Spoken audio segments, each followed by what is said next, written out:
ប៉ុន្តែហាងខ្លះយកតានេះឲ្យយើងឲ្យមាននឹងលក្ខខណ្ឌតានេះអីធំត្រូវដល់ពេលអីវ៉ាន់មានបញ្ហាយកមកដល់ប្រាប់ថាយើងនឹងប្រើខុសលក្ខខណ្ឌក៏ប៉ុន្តែមិនមែនទូរស័ព្ទនឹងសិនទេគាត់យកគ្រឿងសិនមកដាក់បញ្ចូលគ្រប់អីវ៉ាន់មកទឹកទាំងអស់ឲ្យតែមើលទៅឃើញ99%គេថាបើមិនដូរតួក៏ដូរគ្រឿងដែរអាហ្នឹងវាជាការពិតឬក៏ខាងគេនឹងចេះតែនិយាយទេអីវ៉ាន់ដែលចូលមក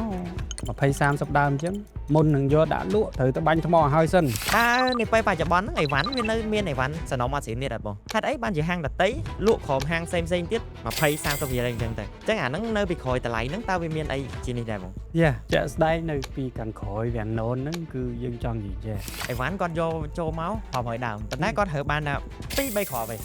គាត់ថាហ្នឹងអីវ៉ាន់សំណុំស៊ីនប៉ុន្តែនៅពេលដែលគេរកឆាតដើមគាត់រកបានឯគេទោះបី Apple មាន system មួយហ្នឹងមែនមានន័យថាជាងនៅខ្មែរគេអត់ចេះឆ្នៃដើម្បីកុំឲ្យ load message ហ្នឹងបានទេណាដើម្បីកុំឲ្យញៀវចោតថាម្ចាស់ហាងហ្នឹងដឹងអញ្ចឹងហើយនៅលក់ឲ្យគាត់ទៀតត្រូវចេះសម្ដែងទៅជនរងគ្រោះទទួលអីវ៉ាន់សិនមួយថ្ងៃពីរថ្ងៃសិនទៅចាំប្រាប់ថាអូបងទូរស័ព្ទហ្នឹងចេះពាក្យទាំងអស់ហ្នឹងទាំង grade 98 99 A បូក A បូកប្រហែលដងទៀតចេញពីមាត់អ្នកលក់ទេ